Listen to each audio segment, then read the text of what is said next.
আসসালামু আলাইকুম রহমতুল্লাহি তাআলা ওয়া বারাকাতুহু ওয়াসসালাতু ওয়াসসালামু আলা রাসূলিল কারীম ওয়া আলা আলিহি ওয়া আসহাবিহি আজমাইন আম্মা বা'দ।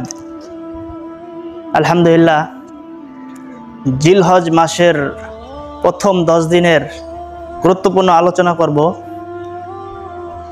সহিহ বুখারীতে আব্বাস রাদিয়াল্লাহু আনহু থেকে তিনি বর্ণনা করেন যে নবী সাল্লাল্লাহু আলাইহি ওয়াসাল্লাম বলেছেন, জিলহজ মাসের প্রথম 10 দিন অনেক দিনের থেকে উত্তম।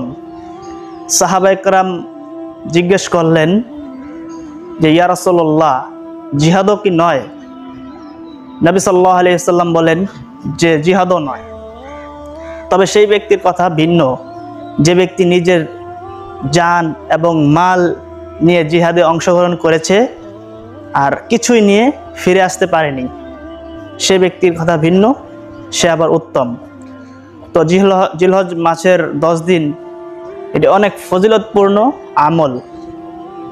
তো এই 10 দিনের আমলের জন্য আপনাদের কিছু পয়েন্ট আমি বলে দেব যাতে উপকারিত হয়। জিলহজ মাসের 10 দিনের গুরুত্বপূর্ণ আমলের মধ্যে 1 নম্বর হলো এই 10 দিন নখ ও চুল কাটা থেকে বিরত থাকতে হবে, 1 নাম্বার। 2 নাম্বার, এই মাসের প্রথম দিন মানে এই 9 দিন সিয়াম পালন করতে হবে, অর্থাৎ 10 দিন বলতে ঈদের দিনও পরে, তো ঈদের দিন রোজা রাখা হারাম, তো 9 দিন পরে, তো এই 9 দিন সিয়াম রাখা জরুরি। নবী সাল্লাল্লাহু আলাইহি সাল্লাম বলেছেন, কেউ যদি এই 9 দিনও না পারে, আরাফার দিন যাতে কেউ না মিস করে, অর্থাৎ এই 9 দিনও কেউ যদি না পারে, আরাফার রোজা সেটা রাখতেই হবে। 2 নাম্বার গেল। 3 নাম্বার হলো বেশি থেকে বেশি নফল ইবাদত করতে হবে। আল্লাহ রাব্বুল আলামিন আমাদের সবাইকে নফল ইবাদত করার তৌফিক দান করুক, আমিন। 4 নাম্বার, আন্তরিকভাবে আল্লাহর কাছে ইস্তেগফার করতে হবে, তওবা করতে হবে। 5 নাম্বার, বেশি পরিমাণে আল্লাহর জিকির করতে হবে, সব সময় উঠতে বসতে সুবহানাল্লাহ, আলহামদুলিল্লাহ, ওয়া লা ইলাহা ইল্লাল্লাহ, ওয়াল্লাহু আকবার। 6 নাম্বার, সামর্থ্য থাকলে হজ এবং উমরা করতে হবে। আমাদের সমাজে একটি কি যে অনেকের টাকা পয়সা হওয়ার পরও মানে হজ করে না, মনে হয় একটু বয়স হোক তারপরে করব, শেষ বয়সে গিয়ে করব। যখনই টাকা পয়সা হয় তখনই হজ করা জরুরি। আল্লাহ রাব্বুল আলামিন আমাদের সবাইকে, উম্মতি মুহাম্মাদিকে হজ পালন করার তৌফিক দান করুক, নবীর রওজায় গিয়ে জিয়ারত করার তৌফিক দান করুক, আমিন। 6 নাম্বার গেল। 7 নাম্বার, সাধ্য থাকলে কোরবানি করতে হবে। আমরা অনেকেই কোরবানি করি না, কোরবানির করতে হবে।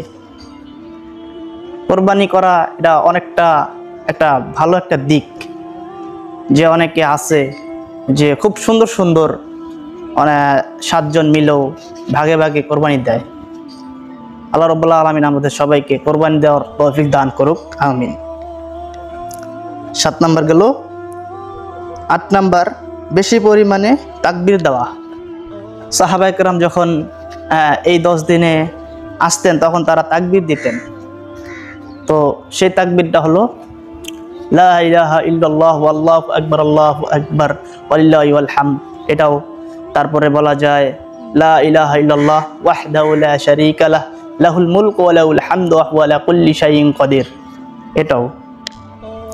তো 9, যথাসম্ভব গুনাহ থেকে বেঁচে থাকা। গুনাহ থেকে বেঁচে থাকতে হবে এই 10 দিন। আল্লাহ রাব্বুল আলামিন আমাদেরকে গুনাহ থেকে বেঁচে থাকার তৌফিক দান করুক। 10, বেশি থেকে বেশি সাদাকা করতে হবে। সাদাকা যা অত্যন্ত জরুরি। সাদাকা করা কেমন জানি আমাদের এখন অন্যরকম একটা না দেওয়ার মনোশব্দ হয়ে গেছে গা।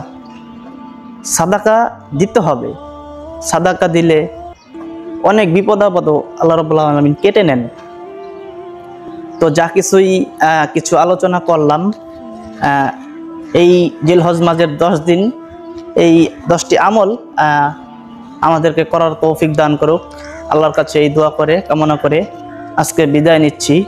ওমা তৌফিক ইল্লা বিল্লাহ। আসসালামু আলাইকুম ওয়া রাহমাতুল্লাহি তাআলা ওয়া বারাকাতুহু।